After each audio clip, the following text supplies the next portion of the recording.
বামুটিয়া ব্লকে নমিনেশন দিতে এসে বাধাপ্রাপ্ত হয়েছেন কংগ্রেস নেতা সৃষ্ট মোহন দাস অভিযোগ করেন বিজেপির কর্মীরা তাদের বাধা দিয়েছে এবং তাদের উপর আক্রমণ করে ভেঙে দেয় গাড়ির সামনের কাজ। পশ্চিম ত্রিপুরা জেলা পুলিশ সুপার ডক্টর কিরণ কুমারের হস্তক্ষেপে পরিস্থিতির নিয়ন্ত্রণে আসে।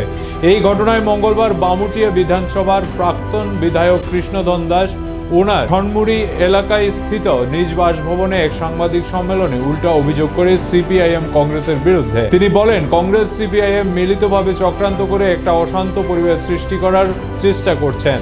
তিনি আরো অভিযোগ করেন, কংগ্রেস নেতার গাড়ি অতিরিক্ত গতির কারণে নিয়ন্ত্রণ হারিয়ে বামুটিয়া ব্লকের সামনে সাধারণ জনগণের ধাক্কা দিলে সেখানে উপস্থিত যুবকরা গাড়িটি আটক করে পুলিশের হাতে তুলে দেন। পাশাপাশি কংগ্রেসকে পুলিশ ও বামুটিয়া মণ্ডল সভাপতির নমিনেশন দাখিল করার কথাও বলেন তিনি। কিন্তু এই ঘটনাটি উল্টোভাবে উপস্থাপন করে বামুটিয়াকে বদনাম করার চেষ্টা করছেন।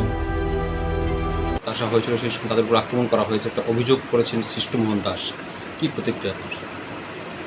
দেখুন, আমাদের বামুটিয়া আরডি ব্লকে এই ত্রিস্তরীয় পঞ্চায়েত নির্বাচনকে সামনে রেখে লাস্ট সর্বদলীয় বৈঠক হয়েছিল 11 তারিখ। 11 তারিখে সর্বদলীয় বৈঠকে আমাদের এই এলাকার নির্বাচিত এমএলএ আদরণীয় নয়ন সরকার এবং এই এলাকার প্রাক্তন ব্লক প্রেসিডেন্ট খোকন দেবনাথ মহাশয় উপস্থিত ছিলেন। তো আমরা সারা রাজ্য এখন সিপিআইএম বলতে বামগ্রেস বুঝি, সিপিএম কংগ্রেস একত্রিত বুঝি। তো ওদের প্রতিনিধি হয়ে ওরা গিয়েছে, ওনার স্বাক্ষরও আছে, আমি আপনাকে দিয়ে দেবো।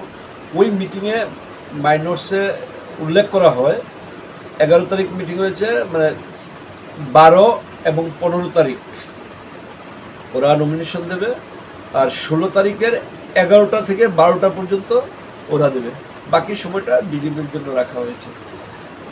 যদিও নির্বাচন কমিশনের বিধান অনুযায়ী 18 তারিখ পর্যন্ত যে কোনো পার্টি নমিনেশন দিতে পারবে, সে ঠিক আছে, কিন্তু যেহেতু সর্বদলীয় বৈঠকে উল্লেখ করা আছে সেহেতু আমি মনে করব এই অসময়ে আসাটা উদ্দেশ্য প্রণোদিত এবং মানুষকে বিভ্রান্তিতে ফেলানোর একটা অপপ্রয়াস চলছে। আর ওনাকে বাধা প্রদান করা হয়নি। আমি একটা ইয়েতে দেখেছি, আমাদের যে মণ্ডল সভাপতি ওনাকে রিকোয়েস্ট করেছে, আপনি যদি এখানে কেন এসছেন। উনি মানুষের মধ্যে আটকা পড়ে গেছিল। ওনার যে গাড়ির চালক গতি হারিয়ে কয়েকজন মানুষকে আহত করেছে, সেই হিসাবে ওনার গাড়িটাকে আটকে দেখার পর ওনাকে বলা হয়েছে, এই সময় আমাদের প্রশাসনও ছিল, প্রশাসনের সামনে বলা হয়েছে আপনি যদি নমিনেশন দিতে এসে থাকেন তাহলে আসুন। আর কংগ্রেস দল আলাদা, এটা একটা জাতীয় দল, এটা নির্বাচনী প্রবিধান অনুযায়ী ওরা মিটিংয়ে আসতো, ওরা ডেট দিতে বাধ্য গণতান্ত্রিক পদ্ধতিতে, কিন্তু তাদের কোনো প্রতিনিধি এখানে নেই। আর আমার মনে হয় এখানে কংগ্রেসের অস্তিত্ব কতটুকু আছে বলে, এখানে তো গত বিধানসভা নির্বাচনে বামগ্রেস প্রার্থী হিসেবে ছিল সিপিআইএমের যিনি বিধায়ক হয়েছেন, তো উনি তো এসছেন, ওনার স্বাক্ষর আমি আপনাদের মাধ্যমে সারা রাজ্যবাসীকে দেখাতে চাই। আর এটা হচ্ছে মিটিংয়ের মাইনর্স, এটা আমি আপনাদেরকে দেখেছি।